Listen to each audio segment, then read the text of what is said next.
We're almost done, but now we've got to talk about the scary stuff. Risk management. Supply chains are fragile. Weather, strikes, pandemics, politics, anything can disrupt the flow. Start by identifying vulnerabilities. Look at your map.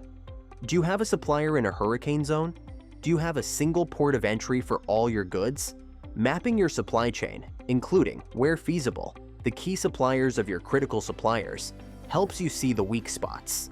Then, build your contingency plans. What's your plan B? If your main trucking carrier goes on strike, who do you call? If your factory loses power, do you have inventory positioned elsewhere? Don't wait for the crisis to figure this out. Have the plan written down and ready to go. When a disruption happens, because it will, act fast. Use that data visibility we talked about. Communicate early and accurately with your team.